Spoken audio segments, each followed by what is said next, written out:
Hear, hear. All members of the podcast, please rise for the podcast anthem. Yes, sir. Yes, sir. Hold your hand to your balls and repeat after me. Clenched, or grabbed, or clutched. Firmly grasp it. I pledge allegiance to the fic of So You Think You Can Fanon. I pledge allegiance to the fic of So You Think You Can Fanon. I pledge allegiance to the fic of So You Think You Can Fanon.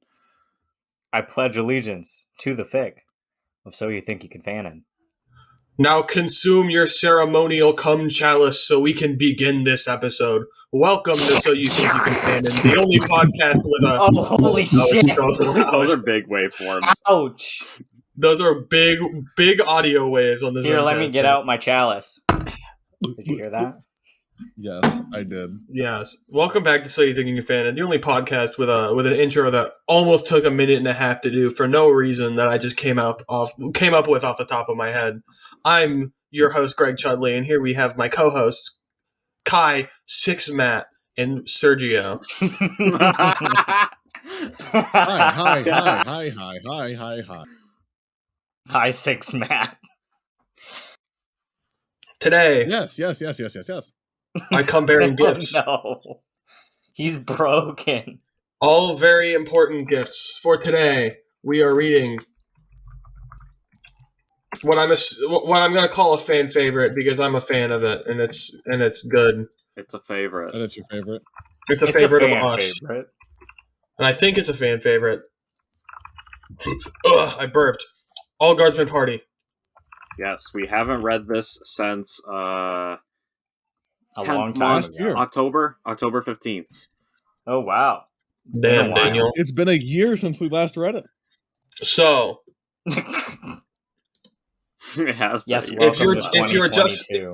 if you're starting with this episode, there are, let me count. 1, 2, 3, 4. I think three other episodes of this that you can listen to get caught up.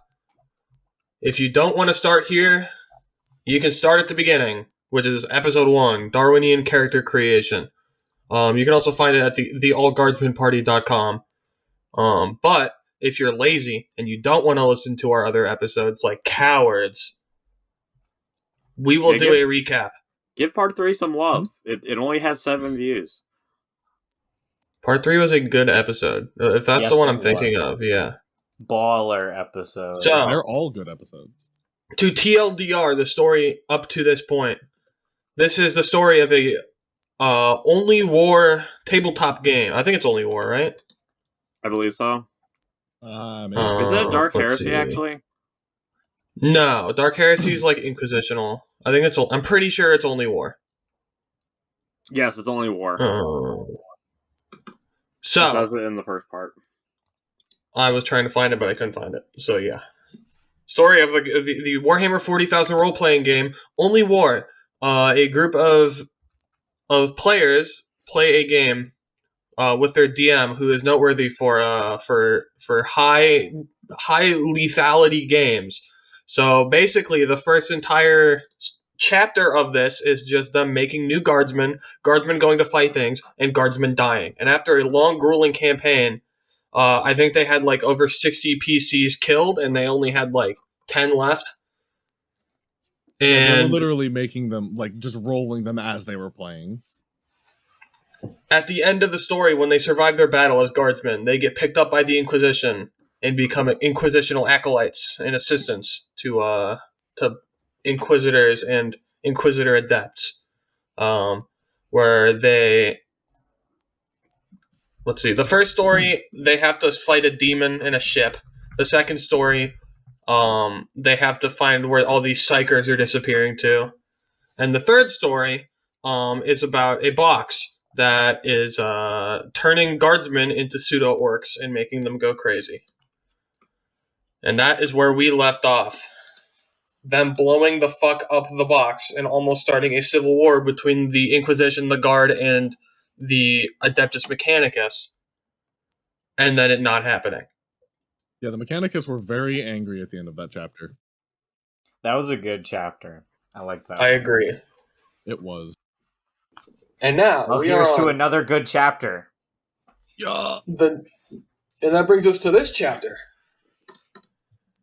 La fidanzata di Nubby. Yes. Nubby's girlfriend. It's in Oh. Italian on the top. If you look. Yeah, I see Yes, that. I see. Now, Who would like to start? to start the story. And by that I mean, can we pause it here? Because I have to shit really badly. Alright, liberals. Everyone's silence in the court. The squad is currently staring goggle-eyed at their interrogator, who just so happens to be the most beautiful woman they've ever seen. They have just boarded the shuttle to their next mission, which they're being informed involves purging multiple genestealer cults from an imperial world. Doc is stuttering out a few poorly worded questions and trying not to stare at the interrogator's chest, while Cutter has already wandered off and is playing with his chainsword. Twitch and Nubby both try to run for an exit at the word genestealer, and only Sarge's iron grip is holding them back. Behind the interrogator, there are 5 professional-looking men who are eyeing the guardsman with dubious expressions. The All Guardsman party and Nubby's girlfriend. So, no shit. There we were, heading out to fight the foes of the Imperium, under the command of the hottest woman within several cubic light years. Sure, we were on our way to fight with a bunch of Xenos monstrosities and mutant cultists, but our interrogator was the envy of Inquisition age across the sector. Any red-blooded truce with us. Except he'd need it for the long, lonely for him. None of us had imagined there was ever an interrogator like her. She was practically perfect. She had a dancer's grace, a charmer's smile, a singer's voice. Everything about her was beautiful and perfect. To top it all off, she had experience running every part of an Inquisition operation, was a minor psyker, and was absolutely deadly with her foresword. It was a wonder that she wasn't already an Inquisitor. We all assumed that her boss had just wanted to keep her possible. The rest of the team consisted of hard-bitten, multi-discipline adepts that could only really be called agents. They each had a bit of specialty, such as technology or stealth or social infiltration, but they were all highly trained operatives that could fill almost any role in a mission. On top of that, every single one of them was wrapped around our interrogator's little finger. They'd go into the eye of Terra itself, ordered it. They hung on her words at briefings and were constantly researching and practicing in hopes of earning her praise. So it's kind of surprising that most of us really didn't fucking like her. Who's reading next, Sergio or Kai? I think Kai should, since we're going bottom top. Okay. Bottom. Doc and Twitch were terrified of her. Doc got tongue-tied around most women. He could barely even talk when the interrogator was around. He would drop what he was holding, stare at anything else in the room, then either freeze completely or mutter something and try to escape. Meanwhile, Twitch had decided that anything that beautiful was specifically designed to destroy men. He firmly believed that she was some sort of demon, or witch, or Xenos, or mechanical construct. His theory varied from day to day. The relationship was not helped by her repeated insistence that he not wire everyone's quarters with mines. Sarge and Cutter were vaguely distrustful of her. Sarge had a completely justified distrust of authority. None of the squad's previous interrogators had impressed him with their strategic ability, and his guard superiors had been even worse. On top of this, while she was easier on the eyes than any of his former bosses, Sarge automatically assumed that any superior officer that didn't have at least one obvious battle wound probably spent most of the time getting guardsmen shot instead. For his part, Cutter didn't understand what the fuss was all about. Sure, the interrogator's force weapon was pretty cool, but there was only room in his heart for his chainsword, Chan. Nubby immediately fell in love, though. He followed the interrogator around like a foul-mouthed, unhygienic, kleptomaniacal puppy. Almost like James. or Todd from Jacksonville. He knows what he did. Yes, he knows what he did. How could he? What he did to Kieran. God damn We'll never him. forgive him. Kieran. Honestly, we weren't sure who we felt more sorry for. Nubby's constant attempts to impress her were absolutely pathetic. But on the other hand, she had to endure Nubby's near constant presence. He would follow her around, doing errands, offering her little gifts, and constantly telling her about the heroic exploits of Captain Nubby and his merry men. At first, she encouraged this behavior, since Nubby was the only man in our squad that would give her anything more than a resigned salute. Everyone has their limits, though, and Nubby's chatter, blatant thievery, and smell could wear down anyone's patience. Yeah, definitely, James. He even started standing guard outside her quarter while she slept, which was more than anyone should have to bear. Sarge put a stop to that as a sort of peace offering. Once again, we claimed a section of our cabins as our own and let Twitch fortify them. Thanks to our abysmal first impression, not to mention the effect that Nubby had on the rest of the team, we mostly got away with our routine of napping, PT, and ignoring everyone else. The others seemed to think of us as disposable muscle, and they definitely weren't about to traverse a literal minefield or argue with a heavily armed paranoid just to talk to us. Of course, we had to leave our territory to go to a few briefings with the rest of the team, but since we weren't part of the Interrogator fan club, we weren't invited to stick around in their part of the ship. The only exception to our isolation was that every once in a while the Interrogator would come down, making an attempt at bonding with us. She stopped trying after Twitch threw holy water at her, though. The end result of this mutual disgust, aside from making any casual conversation with Nubby unbearable, was that Nubby was more or less became the liaison between our squad and the rest of the team. This meant that almost all the information about our mission went through a pathological liar who spent most of the time making eyes at the Interrogator instead of listening. The information that filtered through to us wasn't exactly encouraging. A major genestealer cult had been broken up several years ago by some badass Inquisitor, but several splinters had already broken off and headed for other worlds. Recently, several of those splinters had been tracked down to a medium-sized Imperial world smack in the middle of the subsector. Oak had apparently decided that this was an excellent chance for some of the Inquisitor wannabes to prove themselves. So 3 teams were sent out to try and purge these infestations without massacring entire Imperial cities. A few regiments of guard would be stopping by in a few months, so if the teams failed to solve things by then, a more general purge would be performed by the boys in green. Our 3-team force was given the rough location of no less than 6 genestealer infestations and told to go down and pinpoint each cult, take out its leadership, and then send in the locals to mop up the rest. Everyone would enter the system discreetly as to not spook the cults, and each interrogator was given a trainee rosette to beat the local authorities over the head with. Each team was assigned 2 infestations and told to help the others when they finished or if the other teams called for help. Finally, if shit went south, they were to try and convince the PDF to do a general purge. Pudge. Huge. Puge. Our interrogator and the agents spent the trip going through what info we had about the planet and the cults. The general theory was to find the public face of the cults, perform some sort of daring kidnapping operation, rip the location of the rest of the cults from their minds or databases, then plan a surgical strike with loyal elements from the PDF. We all eagerly awaited the second plan that would be formed after the attempt to capture a psychotic mutant Xenos cultist surrounded by guards went ploin-shaped. We touched down in a... Oh, sorry. What? Bruh. Wow, Sergio. There we go. Jumped in the order. Already forgot the order, SMH my head. Sorry. We touched down in a fair-sized city and immediately set up base in a pretty ritzy house. Apparently, the Inquisition wasn't skipping on this mission. The agents all started going out in their little fact-finding missions, infiltrating political groups, examining real estate records, hacking databases, and, in the interrogator's case, attending extravagant parties. We were not invited on any of these missions on the grounds that we were so unstealthy that just being in the same general area completely.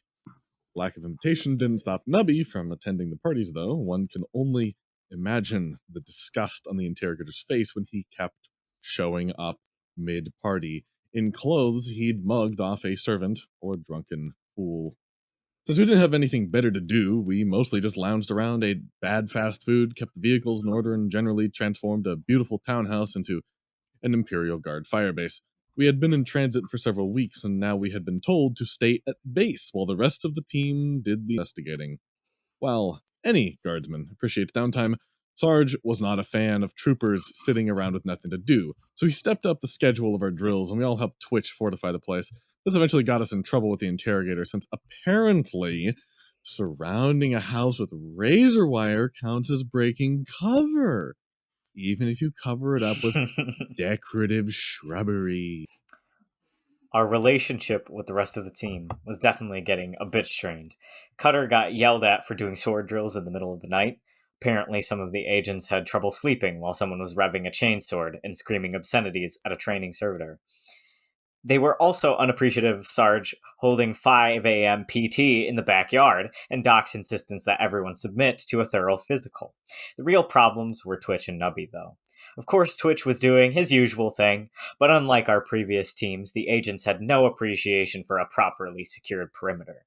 After an agent ignored the posted directions and had to be rescued from a depressed landmine, there was a big fight between Twitch and the interrogator. His perfectly valid points about perimeter security, posted instructions, and the relative safety of the mechanical dual-action mines compared to motion-activated ones were dismissed. In the end, he had to remove all booby traps outside the squad's quarters, even the non-lethal ones.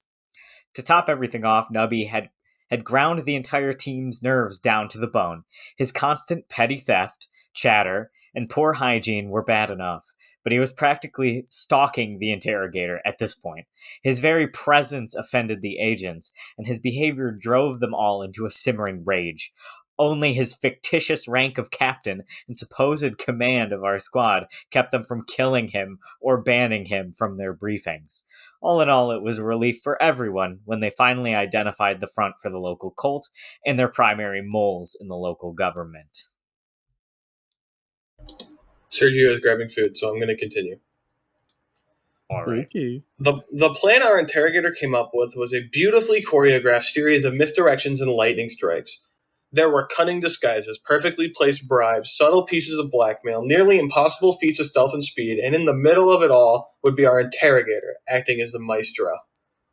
Every agent would work in perfect sync to draw the targets in, subdue them, and then return them with their memories modified and the cult none the wiser. Our squad would stay in the van and do absolutely nothing to screw things up. An extravagant party was organized by the interrogator, and every one of the targets received an invitation they couldn't possibly refuse. A venue was chosen, disguises were perfected, traps were set, and a little out of the way room was filled with several sinister pieces of equipment and a very nervous Doc. Doc was the only one allowed to even enter the building during the operation. That was only because no one else was qualified to handle anesthesia. Mind you, Doc wasn't really qualified either. His past experience with sedation primarily consisted of sticking unhappy people with the guard-issue one-use morphine amp. The plan called for a lot of really complex stuff that more or less boiled down to grab a target, take them to the little room, drug them, do psyker stuff on them, dump them back in the party with a gap in their memory, then repeat. Cynics that we were, we fully expected this to fail horribly. Our squad sat in the van, armed to the teeth, listening to the comms and just waiting for the screaming to start. It was a bit of a letdown when things went off without a hitch. The social agents socialed, stealthy agents stealthed, the psyker agent psyched. One after another, the targets were brought to Doc's little room where he kept them sedated, while our interrogator and her assistant rooted around in their deformed brains. The closest thing to a problem was when Doc found out that a genestealer hybrid is rather resistant to most tranquilizers, but immediately quintupling the dosage solved that problem. In a remarkably short amount of time, we had all the information we needed on the local cult, and the victims had no clue anything had ever happened. We were absolutely floored. Seriously, the mission had taken less than an hour from the word go. Most of the night was taken up with going through the motions of the party while our squad sat in the van like a bunch of naughty children who needed to take a shit. It was the most successful inquisitorial op we'd ever seen, and Nubby gave us no end of shit about doubting his girlfriend. He was so goddamn insufferable that we eventually kicked him out of the van and told him to go stalk the fucking interrogator or something for the rest of the night. The data gained from the party was used to create a detailed list of targets for surgical strikes with local authorities. The list was packaged with several strategic suggestions and dire warnings about the consequences of failure, then sealed by the interrogator and handed off to a few power trustworthy. We had to come along and watch as these packages were delivered. The snooty bastards nearly shit themselves when they were shown the interrogator's rosette. The interrogator sealed the packages and instructed the locals to only open them if ordered to do so by someone with an inquisitorial rosette. That done, we all packed up, sent a coded message to the other teams informing them of our success, and headed for the next cult location. A less stalwart bunch of guardsmen would have started to doubt their cynical view of the world. Wet in tears. Like, fucking hell, we're gonna give up something as trifling as a single successful mission. We comforted ourselves with the thought that nothing that perfect could ever happen twice. We told ourselves that the next op was practically guaranteed to have a giant, colossal fuck up in it, even if we had to supply it ourselves. Boy, were we right. We moved to another of the major cities on the planet, and once again we set up shop in an incredibly posh house. We went about guardifying it while the rest of the team did their intel gathering things, but we were much more restrained this time. The success of the previous mission had been humbling. The team had put up with our shit and performed like professionals. The least we could do was be civil. That's not to say we were any more fond of the interrogator or any less sure of the impending disaster. We just didn't see the point of deliberately pissing the rest of the team off while they worked. Even though we were acting more restrained, our paranoia had been ratcheted up several levels by the success. It was just a morose sort of paranoia. Something was inevitably going to go wrong, but no one would ever listen to us or let us take perfectly reasonable security measures. So we just stewed in our makeshift barracks and prepared for all the complex plans to fall apart and dump everything into our laps. Our mood was not improved by Nubby periodically coming in and rambling about his lady love. Before long, the intel was gathered, the targets were identified, and another magnificent party was scheduled by the interrogator. Once again, the interrogator and her agents put together an incredibly complex plan, which would pull one target after another to the little interrogation room manned by Doc. There were little differences here and there, but it was really the same plan as last time. I had down to his grumpy guardsman sitting in the van where we couldn't get into trouble. We paid careful attention to the briefing this time, quietly tracking down all the way things could go wrong. When it was over, we retreated to our quarters and started making our own contingencies. We had plans for stopping escaping targets. We had planned for intercepting cultists hunting on our team. 1 second, take a drink.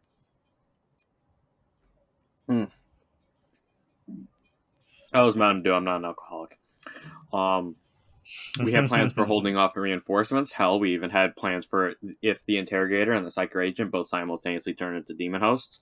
Sure, all these plans were more or less apply las fire and explosives until it stops being a problem, but we did have them. The team was amped up and ready for another perfect op. Well, at least Nubby. The agents and the interrogator were, but after several days of morosely speculating about what would go wrong, our squad had the general attitude of condemned prisoners. Yeah, my tongue's a little swollen, so sometimes I get a little choked up on words. But we're sure Why? what would be I think I bit it in my sleep. Eating too much pussy. Yeah, way too much.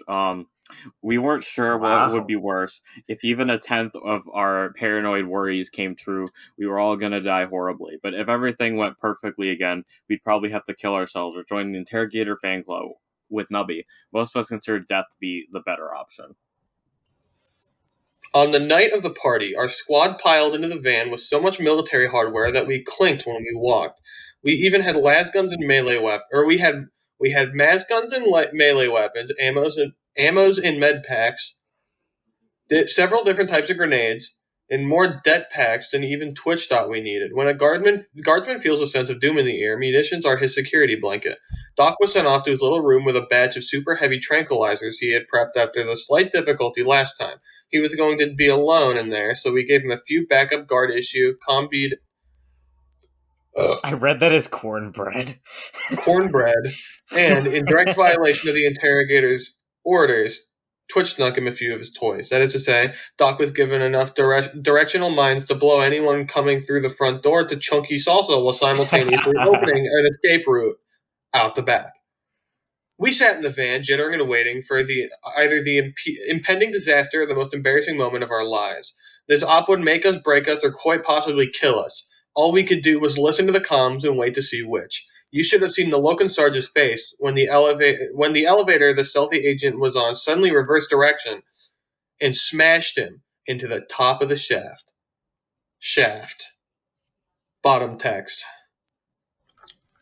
Is it me now, or have we reset the order? Yes. It's you. Okay. Grinning like schoolboys, we started piling out of the van even before the agent's scream was cut short by the inevitable.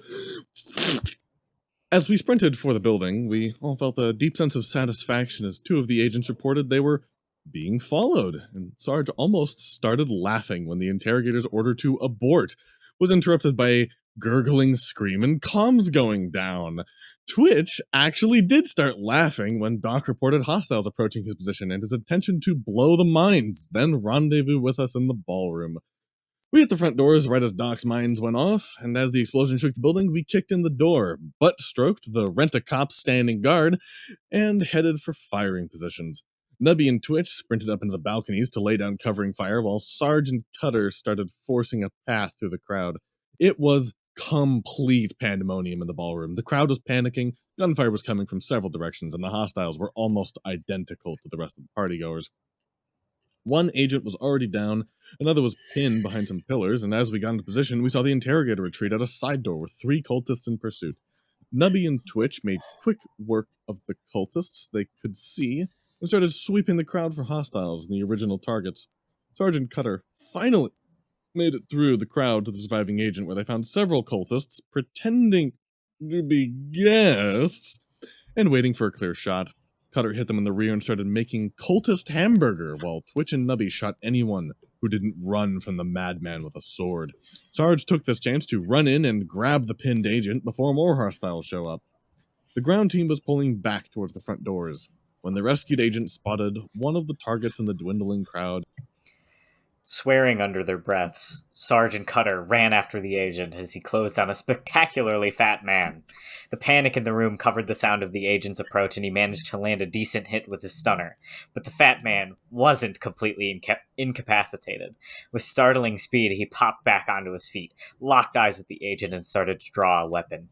Before he could kill the paralyzed agent, Cutter hit him like a truck and started repeatedly clubbing him over the head with the flat of his chainsword. Once the fat man stopped moving, Sarge pulled Cutter off, and the whole group headed for the exit, dragging the fat man behind them. Twitch saw the cultist follow-up assassins enter the room before anyone else and immediately nailed 2 of them, prompting the rest to dive into cover. Thinking fast, Sarge took cover behind the wobbling folds of the incapacitated target and dragged Cutter and the agent down with him. They hunkered down behind the makeshift barricade and hoped to the Emperor that 200 kilos? I'm stupid. Fucking stupid. 200 kilos of blubber would stop small arms fire. Turned out that enough fat is just as good as a bunch of sandbags, and luckily the cultists didn't have anything heavier than handguns. Twitch and Nubby picked off most of the cultists, and the last few decided to stick in cover and wait for reinforcements. Sarge was considered releasing Cutter to launch a flanking attack on them when Doc poked his head through the door behind the cultists. Doc. Also, the picture from that paragraph is Fat Bastard from Austin Powers. It's great. For those listening who can't see and aren't reading along. Doc backed out of the room, and we all did our best to keep the attention off him for a few seconds. Before long, he stepped out of the door, calmly walked up to a pair of cultists and tranked them, while behind him the last missing agent walked in and headshotted the final cultist. The room was empty except for us now, so Twitch and Nubby dropped down the balcony and everyone gathered together to plan the next move. The fat man was thoroughly dead. It turns out that no amount of body mass will let you live through being used as a meat shield to get the half a dozen handguns. To our surprise, the 2 cultists that Doc had so thoughtfully tranked were dead too. Apparently they weren't as genestealery as the previous targets had been, and the quintuple strength trank had instantly killed them. In fact, a quick examination didn't turn up anything genestealery about them. We had a vague feeling this was important, but since it wouldn't help us survive the current shitstorm, we had filed it away for later. Since we weren't the ones working comms, Sarge took operational command. The 2 surviving agents were told to fall in behind us, and we made our way out of the building. I was thinking about this. We should probably explain to Kai what a genestealer is, if we haven't already, since I got up. That might be a good idea. Genestealer cultists, very similar to Chaos worshippers. Only instead of worshipping chaos, they worship Tyranid hive fleets. Yeah, and Tyranids are just like you know Alien. You know the movie Alien. Yeah. That, you know but the on crack. xenomorph. Yeah. You know the Yeah. xenomorph from Alien. Imagine if Yeah. that was one of the. You know how in the hierarchy there's like the chest burster and the face hugger. Yes. For the Tyranids, a xenomorph is like half of a chest burster. Okay.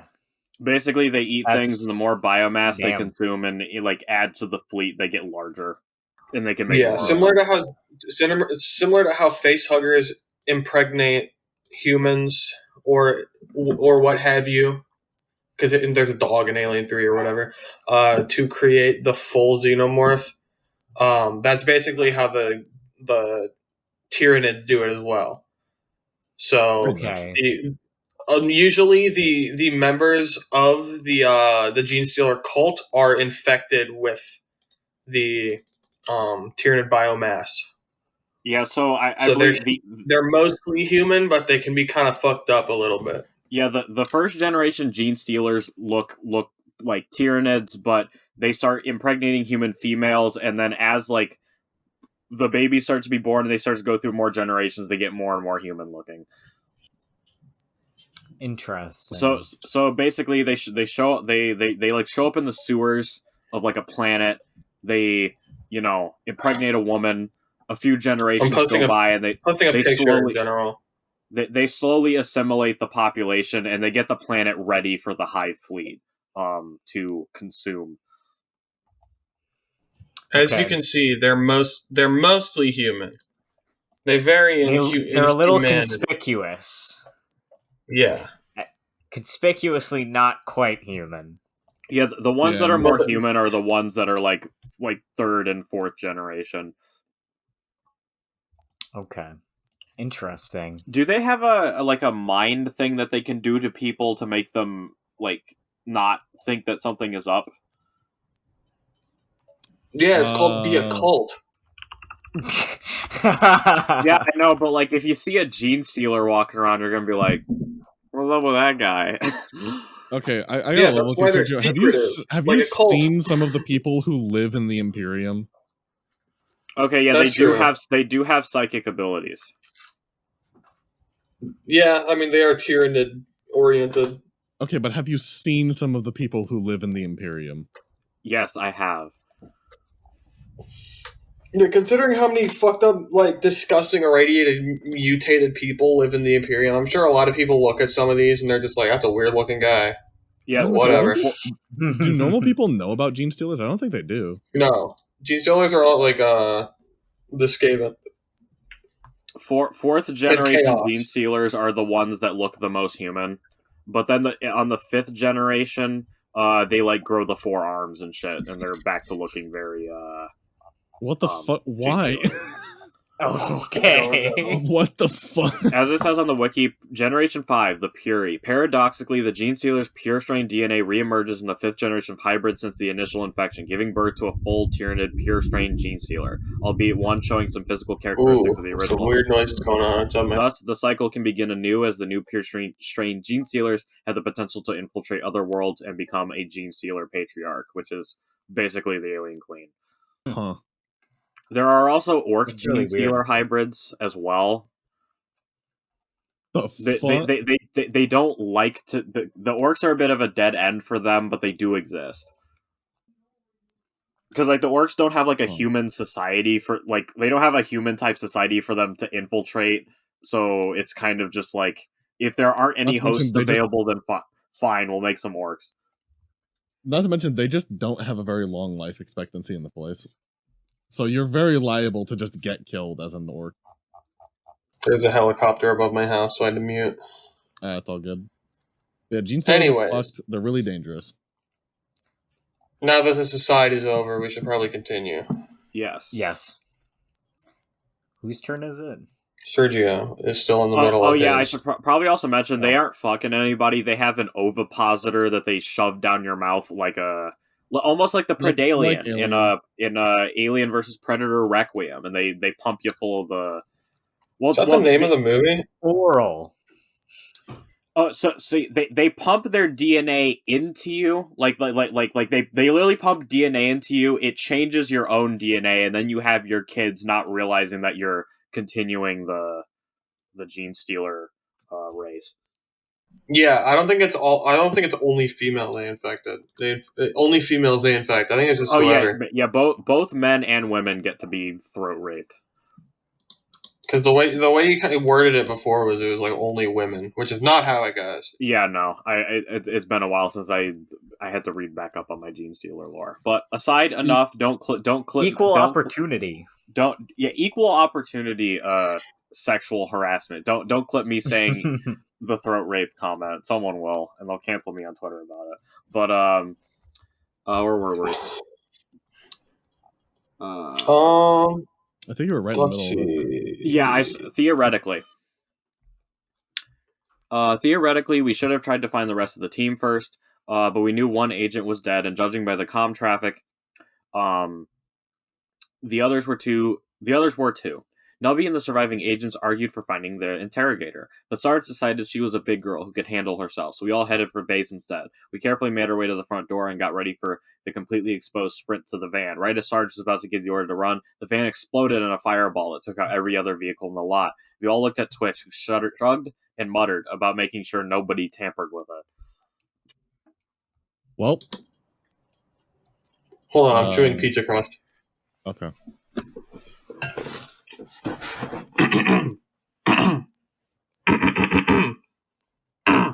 Read.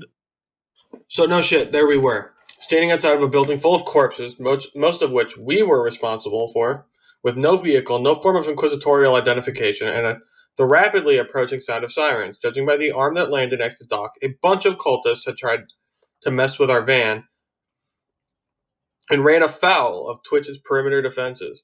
But no one shot the agents when we sent them to check on the wreckage, so we assumed that none of the hostiles were left. We could have hotwired a nearby vehicle and led the cops on a daring chase, or we could have had the social agent try to bluff them, or we could have gone silently into custody and awaited rescue by the interrogator, or we could have even tried to fight our way through an entire city's worth of cops. Instead, we decided to just walk home.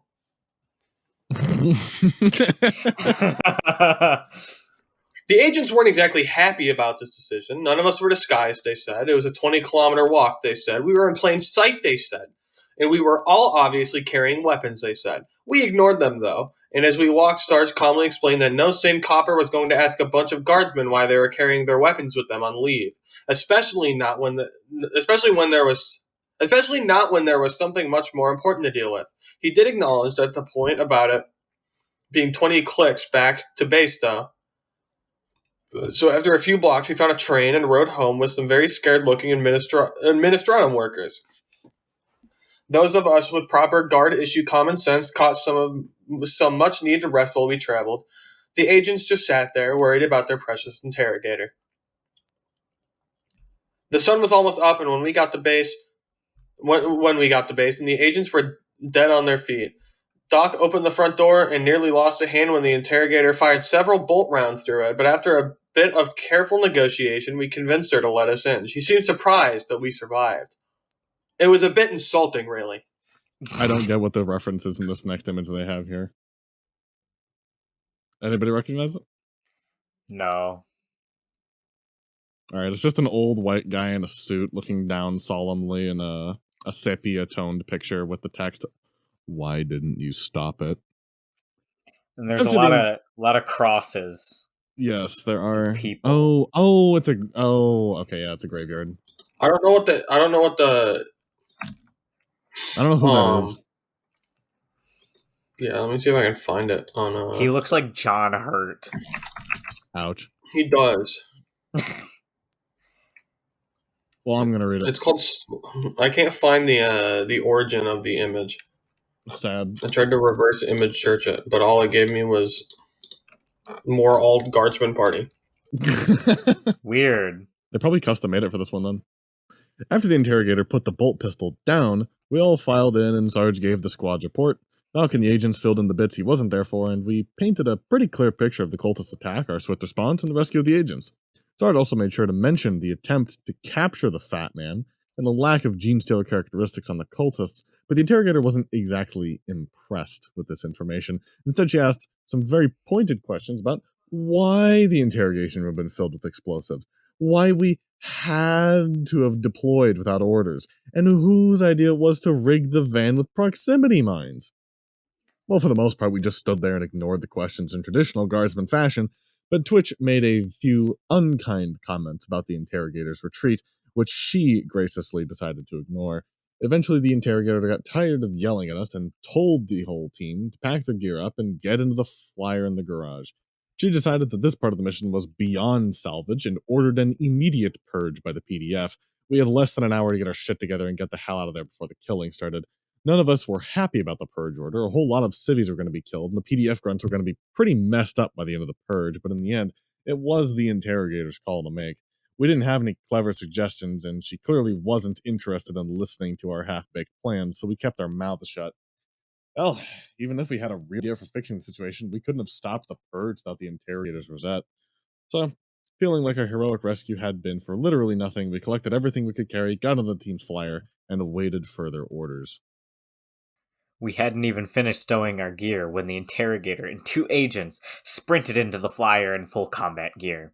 The agents jumped into pilot seats, and we immediately took off while the interrogator told us that one of the other teams had requested aid. The interrogator explained that the other team was on its way to deal with a nest of cultists and expected heavy resistance, so our team would make comm contact and act as reinforcements as soon as we arrived. We cracked open our supplies and started gearing up for a big fight as we flew. This time it would be a straightforward battle, and we would be ready. Far below us, las and artillery fire started to spread across the city. The squad was in a grim mood. Thousands, if not millions, of Imperial citizens were dying below us, and it was all because our team had botched a single op. We looked back on the sense of smug satisfaction we felt when the interrogator's plan had fallen apart, and felt a little ashamed. This wasn't just about proving ourselves right and keeping our asses safe. There were millions of lives on the line here. The entire squad vowed that this would not happen again, and each one of us swore that we would do our damnedest to aid the other teams and complete this mission objectives. Except for Twitch, that is. Instead, the Nutter swore that he would put a stop to the interrogator's nefarious plans to harvest his precious bodily fluids. Doc hit Twitch and told him to stop plotting to kill our superior officer unless Sarge told him to. We were all locked, loaded, and ready for action. When we entered the other team's territory, the interrogator made comm contact. She reported that the second team was pinned down in a building by several well-armed cultists, and hostile reinforcements were probably on the way. We would land on a nearby roof, get into position, and then take out the attackers and any other cultists while the team inside finished their mission. The agents would stay in the flyer and give air support if needed. As soon as the flyer touched down, we fanned out across the edge of the roof and started setting up for one hell of a sneak attack. Targets below us were obviously professional, since they were spread across several pieces of cover, had military-grade weaponry, and were maintaining fire discipline. Since these guys were head and shoulders above the cultists we had fought earlier, Sarge had told us to hold fire and pick our targets for a massive opening salvo. Before any of us could finish setting up our shots, though, the interrogator ran to the edge of the roof and started pouring bolt fire into the cultists below. They responded instantly, every one of them turning towards the roof and laying down suppressive fire. We all immediately hit the deck, believing the interrogator is the only clear target. She threw up a force shield, but she wasn't a powerful offensive psyker, and after a few seconds she collapsed with a scream. When Nubby saw this, he burst out of cover and started hosing last fire back at the cultists with no regard for his personal safety. Doc barely managed to pull him to the ground before their return fire killed him. Sarge took stock of the situation, decided it was salvageable, and assumed operational command. Figuring he needed some form of identification for when he reached the other team, he grabbed the moaning interrogator's bolt pistol with its obvious Inquisitor eye marking, and then ordered Twitch to take her back to the flyer. Twitch grumbled and pulled the limp interrogator over his shoulder, then started to slowly haul her towards the flyer, complaining loudly that she wasn't even trying to walk. Sarge decided that the squad's current positions were fucked, so he gave the order to pop smokes and flashes and get into new ones. While we shifted positions, Sarge started flipping through frequencies in his comm bead in an attempt to contact the other team and coordinate an attack. We were still waiting for the smoke to clear and the fight to resume when Cutter spotted the cultist reinforcements coming in on their own flyer. We'd been ready for something like this, though. Both Sarge and Nubby had brought heavy ordnance along. Nubby got his launcher ready, and as soon as the flyer came to range, he nailed it with a flak missile. The shot wasn't perfect, and the pilot managed to make a crash landing at the edge of the smokescreen. but Sarge raised his nade launcher and dropped several rounds into it before anyone could get out. That done with, he went back to scanning the comm channels and finally made contact with the other team. Sarge asked for a sit rep, and we all got passionate just in time to hear, "Our situation is foobar. We're pinned down by several heavily armed cultists, and someone just fragged our interrogator's flyer." Whoops. Uh-oh. That was a little embarrassing, but these sort of things happen in combat, and we were still in the middle of a fight. Sarge told them that we had eyes on the cultists and would deal with things while the other team sat tight. As the smoke cleared, he started dropping nades onto every piece of cover he could see while the rest of us waited for him to flesh out the targets. A few seconds later, the other team voxed back and told us to bloody hurry, because they're dropping nades right on our heads here. Double whoops. This screw-up was too big to be entirely our fault. In fact, there was no way that a screw-up this big could be accidental. After all, the interrogator had been in comm contact with the other team the whole time, and had been the first one to open fire. We all turned our heads towards Twitch and the interrogator and watched in horror as she sprang upright with Twitch's las pistol in her hand. Twitch reacted with lightning speed and threw himself backwards, but before he hit the ground, she drew a bead on his head. She met his eyes, and then with the most beautiful smile in the entire... Damn. This was Twitch's last pistol, though. Its owner was a man who once put directional charges on the oh my fucking shit. I can't read. Welcome to So You Think You Can Read, the only podcast where we're actually all illiterate. Ouch. Okay.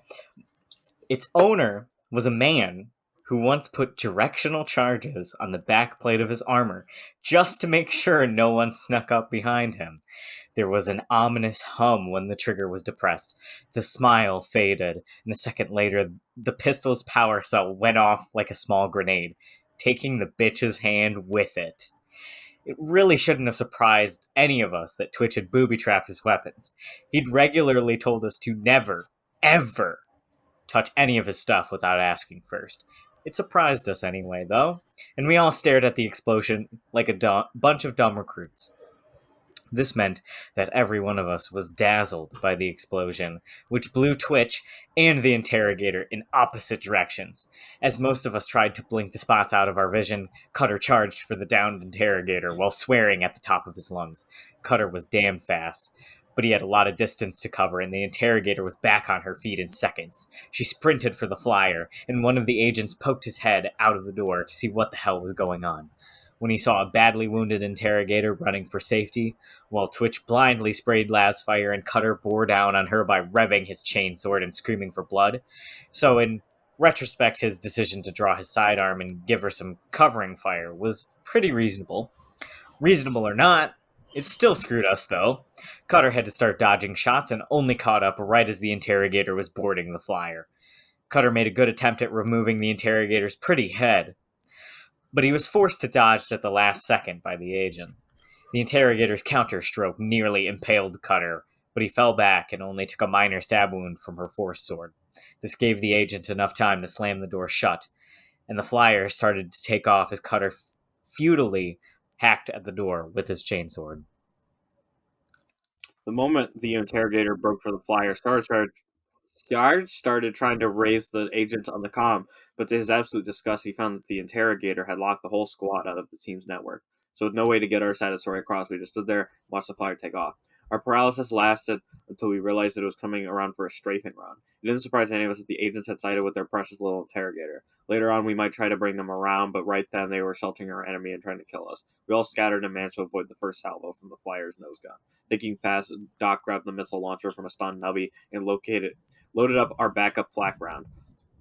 Doc wasn't exactly a pro at using a heavy weapon, but it was a pretty near miss, and he definitely got a chunk off the flyer. Sarge supplemented this with some air burst grenades from his launcher, and between the two of them, we convinced the flyer that we just weren't worth the trouble. It turned tail and limped into the distance. We all stand there trying to figure out what the hell just happened. We were brought back to reality by the sound of fighting from the street below. The cultists in the building were laying heavy fire onto the poor buggers. We'd done our level best to team kill. Doc went to see a slightly crispy twitch and slightly stabbed Cutter, while Sarge and Nubby pumped the rest of the squad's grenade and missile launcher rounds into the building. This went a long ways to convincing the other team that our previous attacks had all been a misunderstanding. The barrage of explosives pretty much leveled the building, and none of the surviving cultists decided to stay and fight. Neither our squad or the team below was positioned to give chase, so we all withdrew and tried our best to sort everything out over the comm. We explained the situation as best as we could, and mostly thanks to the former guardswoman on their team, we eventually convinced them that this was all our interrogator's fault. The problem was that we didn't really have any idea what to do about it. We were just a bunch of grunts, and the other team was down to a guardswoman, a psyker, an arbite, and a pair of badly wounded clerics. Apparently the interrogator and all of their team's nerds had been on the flyer that Sarge and Nubby had blown to pieces. We blamed that one on the agents in the flyer when they asked who had shot it down.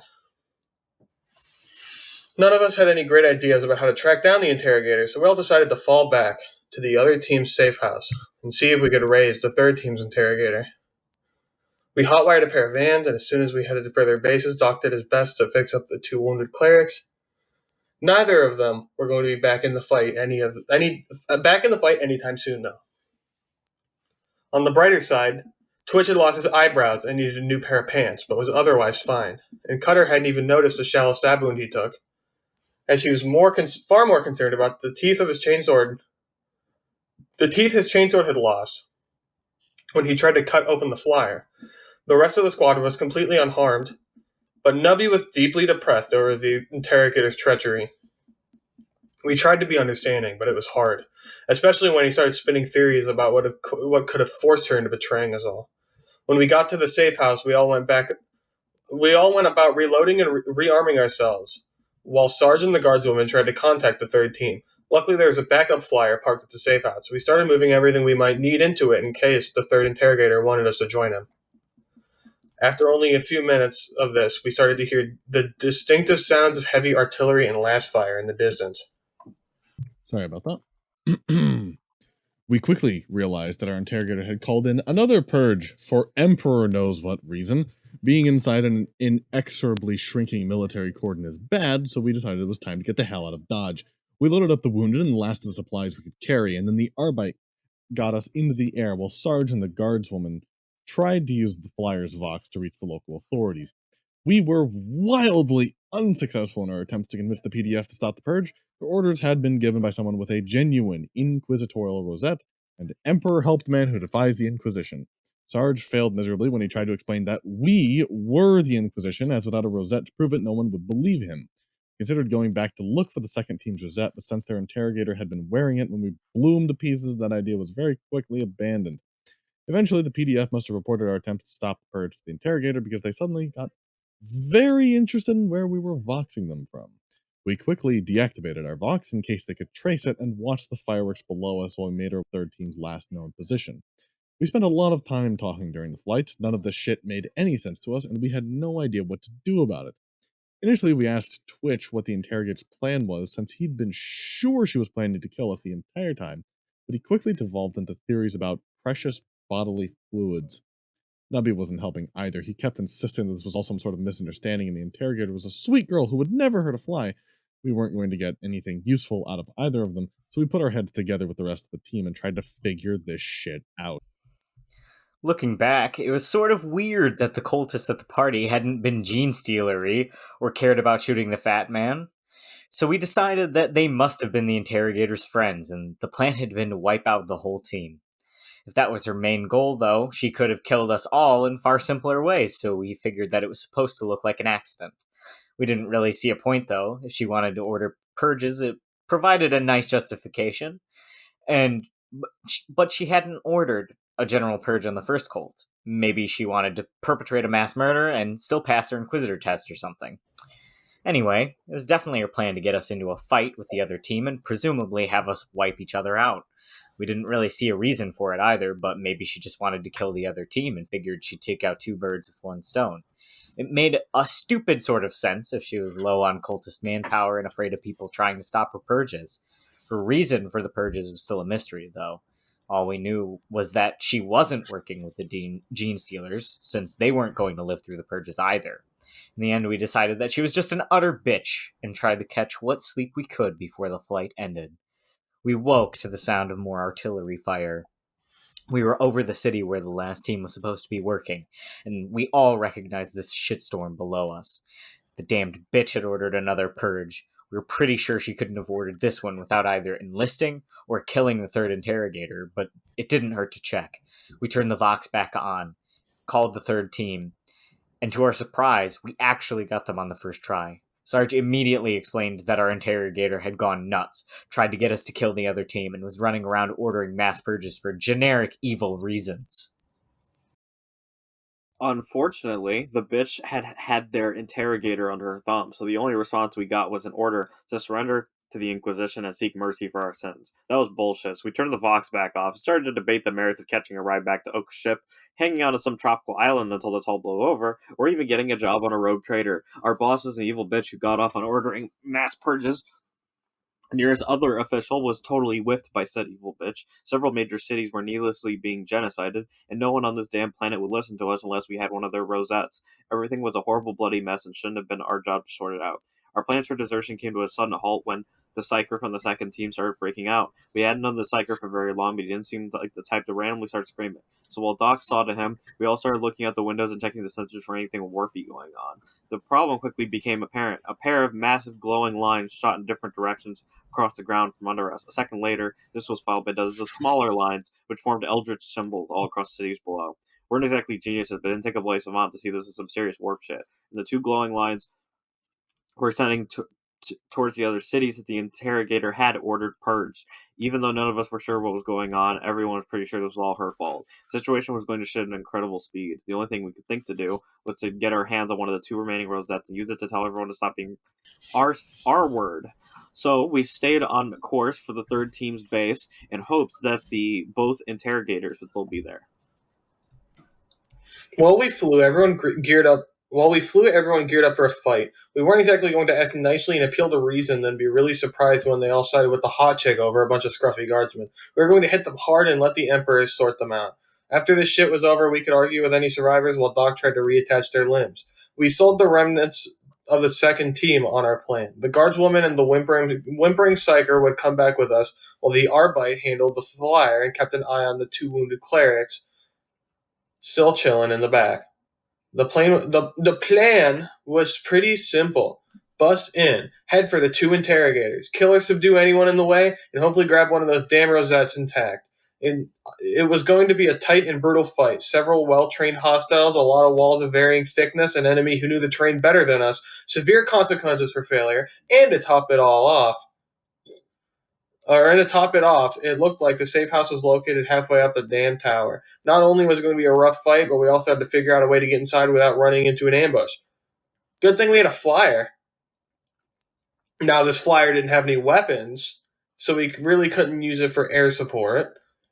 It did have a nice amount of armor, though, and the third team safe house had some big, nice windows.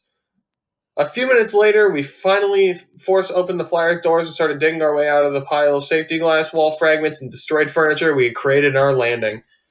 I love this next picture. It's a fucking Naruto reference. It's a Tau battlesuit, flying ninja kicking an ultramarine in the face. Yeah, it's a Naruto reference. I hate it. It's a Farsight Enclave Tau and a ultramarine. I could make a joke out of that. You could. You're not. I going won't. to. Yeah, read. All things considered, it was incredibly lucky that we were the first ones out of the wreckage. As we stumbled out of the crippled flyer, we saw several hostiles struggling to get free, and we took the chance to hit them with some of Doc's now normal strength tranks. We congratulated ourselves on successfully breaching the perimeter without even killing any other inquisitorial agents. Yeah, probably. Truly, we were the pinnacle of professionalism. After we finished patting ourselves on the back over our dynamic entry, we formed up and started making our way deeper into the safe house. We knew how to clear a building and had plenty of flash grenades, so we moved from room to room at a steady pace, flashing, sweeping, and securing.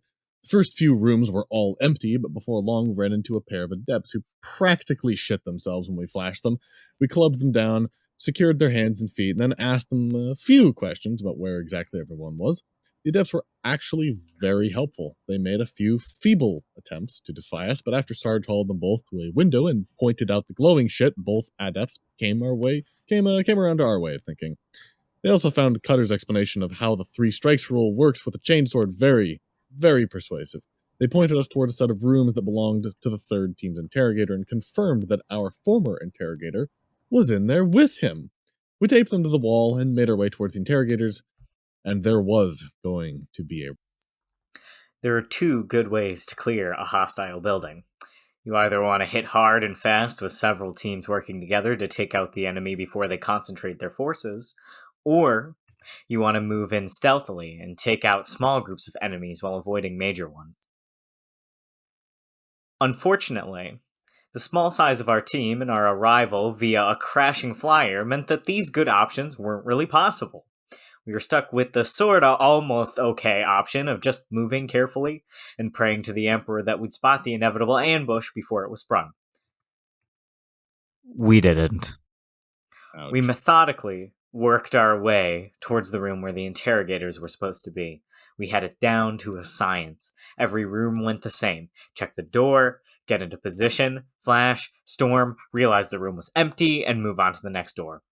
The lack of opposition was unsettling, and we were all on pins and needles when we got to a door that was sturdier than any of the others we'd seen.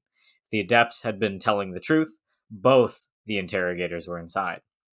We got into position and readied our weapons, while Twitch checked the door for traps and quietly unlocked it. Sarge got a firm grip on the handle, cooked a flash, cracked the door open, and tossed it through.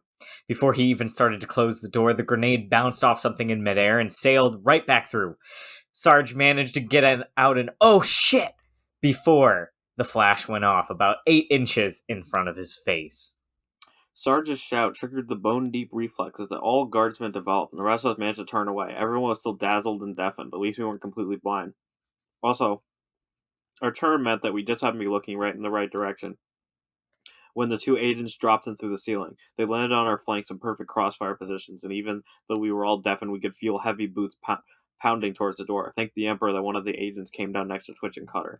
The agent that came down next to Twitch and Cutter was the social one we had gone through such trouble to rescue back at the party, and as he landed, he raised a pair of auto pistols. He had about a quarter second to look surprised before a full auto burst hit him in the chest, a chainsword hit him in the neck.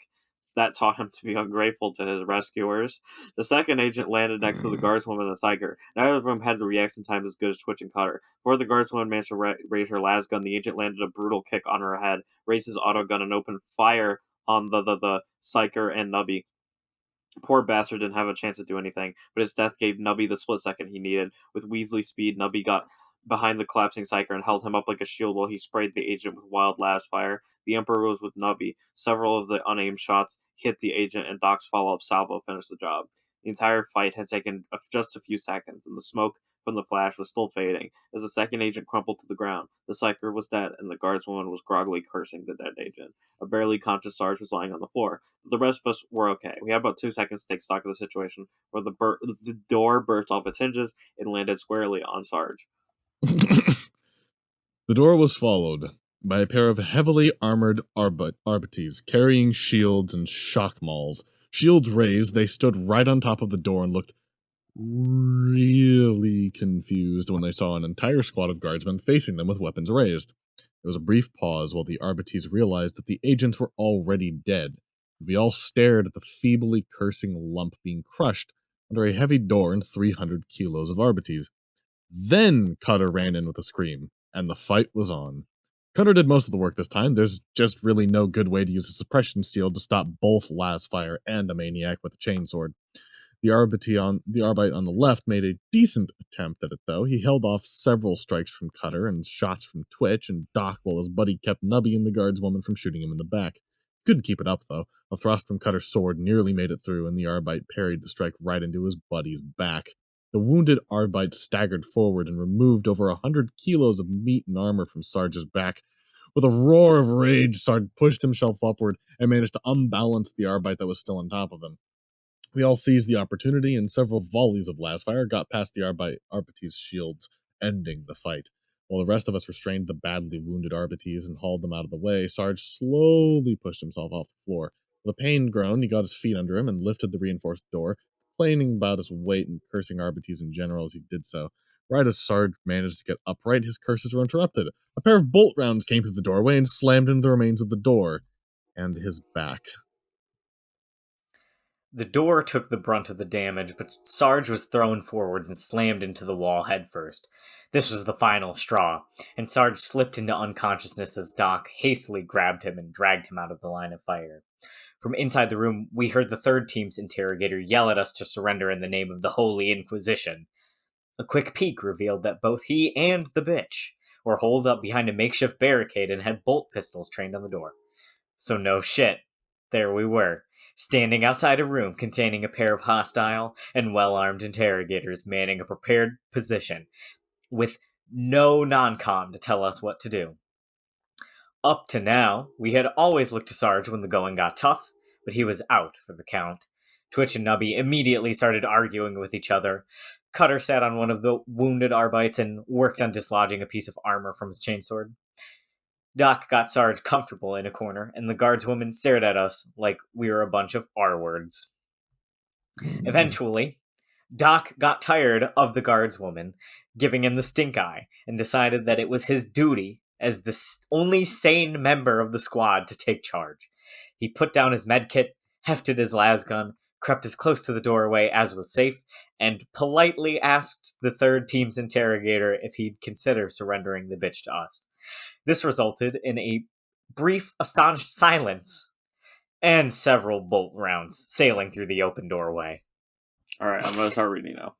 Doc was not deterred, though, as the rest of the squad watched in disbelief as he repeatedly tried to convince the two interrogators to stand down. It was really something to see. Doc standing against the wall and calmly laying out our grievances and arguing into inquisitorial regulations, especially considering that they would periodically fire bolt rounds at him. The crazy part is that he was actually seeming to be making progress. The more he argued, the more thoughtful the third team's interrogator sounded, and the more furious the bitch sounded. The tipping point was when the guardswoman chimed in, confirmed Doc's story, and asked the interrogator to look out the window at the glowing warpy stuff. We heard him get up, walk towards the window, and exclaim about it being a threefold sacrificial ritual. A second later, we heard the distinctive sound of the bitch's foresword, a meaty thunk and the most sulphurous swearing to ever come out of such a beautiful mouth. The good news is that there was just one hostile interrogator now. Diplomacy wasn't going to work this time, though Nubby made a few attempts which only resulted in more swearing and bullfire. We wanted to rush her, but our former interrogator was a damn good markswoman, and none of us were keen to try trading shots with her. We started trying other things, like grenades and blasting holes in the walls. Unfortunately, we quickly discovered that the walls were too sturdy to blast through without collapsing the building, and she bounced every grenade back with her damn telekinesis.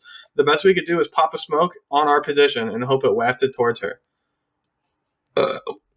Warrior waft. Wafted. We were running out of options that wouldn't result in one of us getting shot when Doc remembered the Arbites' shields.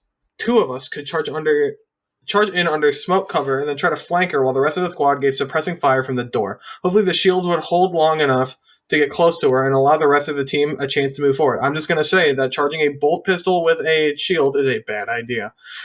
Cutter was an obvious choice for rushing in, but it suppressed the hell out of us when Nubby volunteered to carry the other shield. This behavior was very suspicious coming from Nubby. We reminded him that the interrogator was a heretical super bitch, but he just wouldn't listen. He insisted that she was a nice girl who just got stuck running with a bad crowd. We pointed out that she tried to kill us all. He said that most of our superior officer had too. We pointed out that she'd killed the other interrogator. He said that we'd been planning to do that too, so we shouldn't judge her for it. Finally, Doc pointed out that she'd stabbed Cutter and would stab Nubby too if she got the chance. Nubby maintained that lots of people have stabbed Cutter. I'm not worried. I think she likes me deep down. We gave up at this point, just gave him the damn shield. With any luck, Cutter would get to her first and chop her head off before Nubby had a chance to be R-worded. We got ready, popped the smoke, and Nubby and Cutter ran towards opposite sides of the room. Cutter was faster, by far, but right as he got close, the interrogator landed a grenade at his feet while staggering him with bolt rounds. Cutter leapt backwards in time, but the blast still sent him and his shield flying across the room. Nubby took advantage of the distraction, though. We all heard a clang as he clubbed the bolt pistol out of her hands, and another as he knocked her to the ground.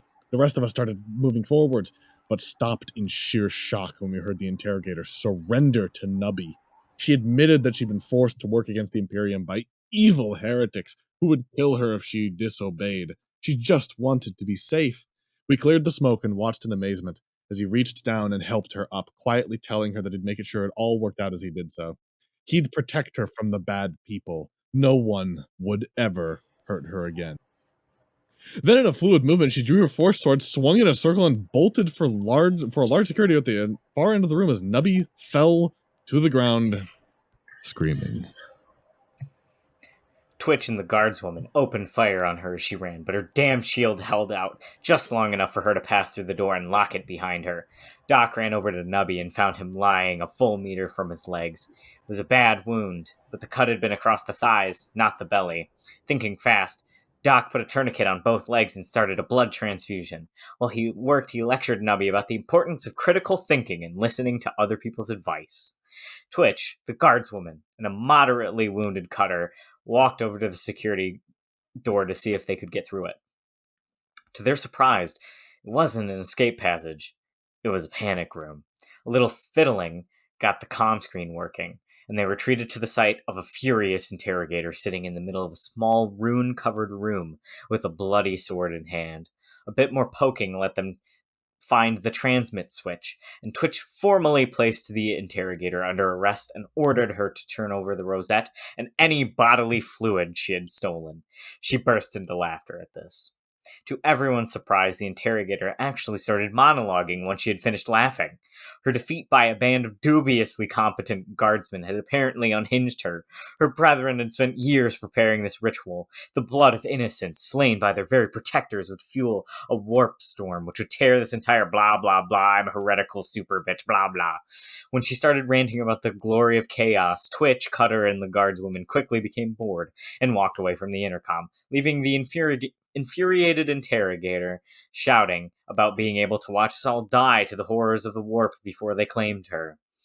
While the guardswoman went to help Doc and Cutter guard the security door, Twitch wandered over to the headless interrogator. He poked the dead man with his lasgun, and the official guard method for determining the ickiness of a corpse, then grudgingly started going through the man's pockets when the guardswoman shouted at him to stop being a pansy. Twitch found the rosette pinned to the interrogator's high collar. Well, most of it. The top quarter of the little device was feebly sparking in the puddle of blood spreading from the severed head. Twitch got out his roll of duct tape and went to work, but the end result didn't look very inquisitorial. Also, the data jack was full of fluids. Come. On the other side of the room, cum. Just like white snakes like fucking thick cum everywhere. But no. Is that a JoJo reference? That is... Wow! No, actually, it's a reference to the band Whitesnake. Wow. Doc was finishing the field dressing, while still giving Nubby shit. The subject had finally come around to how important it had been to get an inquisitorial rosette, how Nubby fucked it all up. Amazingly, this got a response out of the semi-conscious Nubby. Hey, Doc, do you remember how Sarge said I should stop going through people's pockets? Well, when I was helping her up, I started thinking about that fancy bracelet of hers. It was so important. I figured that if she was being all bossed around by chaos and such, she probably shouldn't be allowed to keep it. So I nicked it while she was busy cutting me legs off. Just like that, we won. The bullshit's kleptomania had saved us all. Just years of telling Nubby to stop stealing people's stuff, he grabbed the one thing that really mattered. He's still an idiot, though. Doc grabbed the rosette off of Nubby, tossed it to the guardswoman, told her to calm the PDF as fast as possible. We had completely destroyed the third team's comm systems, but the Flyers Vox was still intact. The Arbity and the guardswoman started arguing with PDF officers and government officials from the wrecked cockpit. While they're still trying to get the brass seat reason to stop feeding the giant sacrificial circle, seriously, it was all glowing and shit. The rest of us decided what to do about the interrogator. She had really started freaking out when she realized the rosette was missing, but the sight of Cutter chilling outside her door with his chainsword ready had convinced her to stay inside. We either need to kill her or capture her, and as attractive as the first option was, it would be much easier to smooth things over with Oak if we were able to turn her over. The debate ended when Sarge prided himself up, staggered, and ordered Twitch to weld the panic room shut. With Sarge bossing us around, we started getting shit done again. Twitch blast welded the panic room shut. Doc went to help convince the PDF to stop being rerded, and Cutter started dragging all the wounded together for triage. Sarge and Nubby just sort of hung out and basked in the sound of the interrogator's outrage. As the purges were called off, the giant glowy runes faded away, and the interrogator's curses attained a whole new level of venom. That venom faded after Twitch found the panic room's air intake and sealed that shut too. We all sat around and watched as she slowly ran out of fresh air and passed out, and we waited a little bit longer. When Doc finally decided that she was either comatose or too hypoxic to cause trouble, we cut open the doors, dragged her out, tranked her, and left her in Doc's very capable hands. Sarge became... You have to be really hypoxic to stop causing trouble. I've seen some hypoxic-ass people do some crazy shit. Yeah. Without drugs involved, for once. Sarge became the de facto interrogator at this point. The second team had been reduced to 2 functional members, and what remained of the third team was being restrained by a few dozen rolls of duct tape until the situation could be explained to them. A flyer was requisitioned, and Sarge took the guardswoman and RBT to go sort out everything with the local authorities, while everyone else stayed in the wrecked tower. The situation was explained in broad terms. A cordon was to be put around all 3 cities, and the surgical strikes and the sealed orders were carried out. But no more mass purges would be done until a fully certified Inquisitor ordered it. Sarge told all the brass and bigwigs to just sit tight and wait for the guard regiment to arrive with their senior Inquisitor. They'd be able to sort out Chaos Rune bullshit and decide whether the genestealer cults warranted. We used the Rosette to requisition a ride from the Navy. We made sure everything was sort of stable before we left, but as far as we were concerned, our mission now consisted of getting the interrogator back to Oak as soon as possible. The guardswoman who had helped us through the last battle decided to stay with the Arbite. I'm still saying Arbite. The 2 wounded clerics. Thank you for being on and my the rest team. of the third team. Yeah, it's way better. The local authorities needed the help of some people who knew how genestealers worked while they waited for the Inquisitor to show up. After Sarge had requisitioned our ride home and convinced the Navy we were serious people, he handed the Rosette over to her. Hopefully, she would keep things from going all to shit before help arrived. As a sort of afterthought, we formally invited her to hang out with our regiment if she ever got back to base. That done with, we packed up our gear, wounded dumbass, and sedated an interrogator. Then we got the hell off the planet. So, Joe? Yes, sedating a person for a long period of time doesn't really work. They tend to spontaneously die or just not wake up. Very true. Anytime you see somebody just knock somebody out in with a gas or something in fiction, some of those people should honestly just be dead. Yes. This isn't an issue if you have a stasis pod, but it's not something you can get on most Imperial frigates, so we had to improvise a little bit. Letting the interrogator sit in a cell was an invitation to disaster. It wouldn't be a day before she convinced some swabby to let her out, so we went the cold-hearted medical route. Doc brushed up on his reading, got the senior ship surgeon to lend him a hand. This case hand means doing the most of the procedure for him, installed a shunt in the interrogator's spine. The more or less paralyzed her from the nose down, and combined with a psychic damper, it kept her from causing trouble. She was kept in our private med bay next to Nubby. The Four-Sword had done something nasty to Nubby's legs. It was going to take augmetic surgery to get them back, but he was remarkably cheerful about the whole thing. He spent most of the journey talking to the interrogator and telling her stories of our adventures, keeping her spirits up and all that. He thoroughly enjoyed having someone to talk to who didn't tell him to shut up or stop lying. Doc taught the interrogator how to communicate via blinking as a sort of experiment during the trip, but all she ever said was, "Kill me." Nobody thought this was needlessly grim, and redoubled his efforts to cheer her up. When we finally got back to Oak's Spacefaring Inquisitorial School, Sarge had handed over a report of the squad's adventures and refused to budge until a senior interrogator were confirmed that the report had been read and collected the interrogator. That the report had been read and collected the interrogator? Okay. Nobody was sad to see her go, and hoped that she would come visit after the Inquisition helped her with the bad men. We were all released to our quarters on Oak's ship, except for Nubby, who got sent to the medical wing to start getting fitted for a pair of augmetic legs. We were finally able to relax in the company of our fellow guardsmen, but we weren't able to get into the proper spirit of R&R, see, drunk, since we knew that Oak would call us up for a debriefing the moment we started drinking. He didn't keep us waiting long enough. He didn't keep us waiting long, though. Before the week was over, we were summoned to his office to give a full report. Sergeant Doc did their best to explain everything, while Twitch and Cutter kept their damn mouths shut, and to our surprise, Oak believed every word. He questioned a few things and asked for clarification several times, but he believed every bloody word we said. At the end of the debriefing, he told us the interrogator was being turned over to the Ordos Malleus for interrogation, and we were to never speak of her again. This suited us fine, and we all started congratulating ourselves on a job well done. Then he offered Sarge the rank of interrogator and a chance to advance to full Inquisitor. The entire squad went to bat for Sarge when we heard this. Cutter expressed his complete lack of faith in Sarge's combat ability. Twitch pointed out his lack of proper inquisitorial suspicion. Doc raised the question of Sarge's overall physical fitness and mental fortitude. And from his comlink in the medbay, Nubby raised the question of Sarge's lack of ethics and history of petty theft.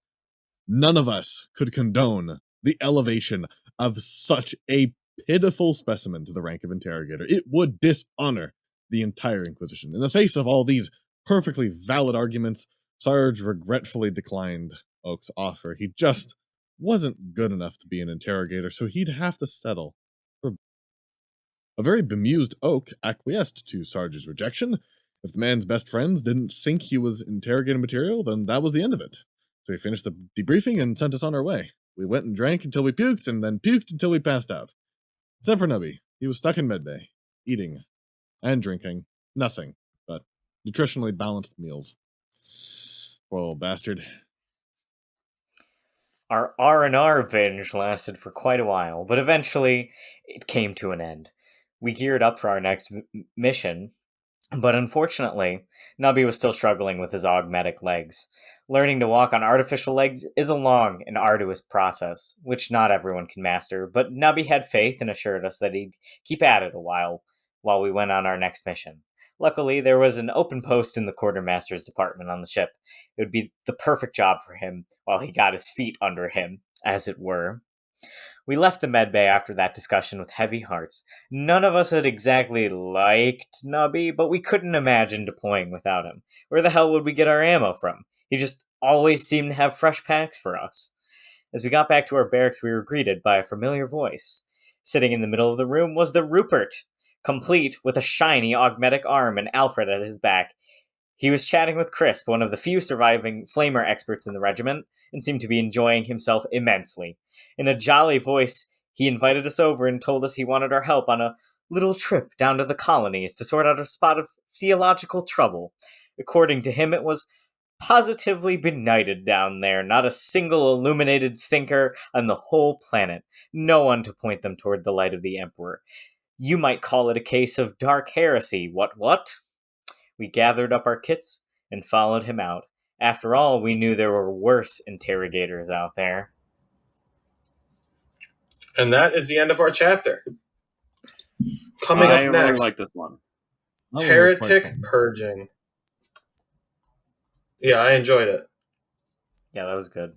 I'm a little sad that they didn't get to evolve into Inquisitors, but not surprising in the slightest, considering how much they fucked. Yeah. It always surprises me how long these Oh yeah, this Yeah. one felt longer than the other ones too. I think they're good. I think this next one's even longer. It looks like. Oh wow. I think they do get longer as they go on. Well, thankfully, this wasn't too long of an episode. Hint, hint, wink, wink, nudge, nudge. Definitely not. Nothing was long on this Hopefully. one. No, nothing. No Nothing hour-long long. shit Very break. short episode. Anything that we should discuss, cover, review? I rate it 8 dead Inquisitors out of 8 Inquisitors. Yeah, I I mean, second that. I love the All Guardsman party a lot. It's very enjoyable. I think it's very funny. It's very good at explaining what's going on. Kai, from the standpoint of someone who's less informed than 40k, would you say it's good at making things easy to understand? Oh yeah. It's like one of those things where you can I don't know, you can kind of infer the connotation of a lot of the concepts that are from Warhammer, and then Mhm. just kind of flow with the rest of the story. Especially I feel like without the genestealer cult explanation, you would still have a pretty decent idea what's going on. Just because, Oh yeah, for sure. you were already there for the episode where we read about the Chaos Cultist, and Mm-hmm. genestealer cultists aren't that much different in theory. Yes. Murderous cultists are murderous cultists. Except these Doesn't ones matter steal where your you go. genes. Beans. Base. Bean Yeah, I stealer. think- Bean stealer cultists. Bean stealers. Ooh. I was gonna say, I think that the writing style really helps to understand because it's not like incredibly complicated, Yeah, but it I is think very detailed and easy to follow. that's the upside of it being a 4chan post, is that because it's not incredibly complicated, it can't be. Because, character Yeah. limits and 4chan, everyone on 4chan has a reading level of about an 8th grader. I just had the thought with the term gene stealer. Like, what if you had a superpower or like a stand ability that allowed you to steal specific genes for people? Like, you could just steal Hitler's the stand. melanin making gene, and then they just they get extreme vitiligo. Oh, Hitler, damn. that would be Hitler's stand. Fast and the Furious.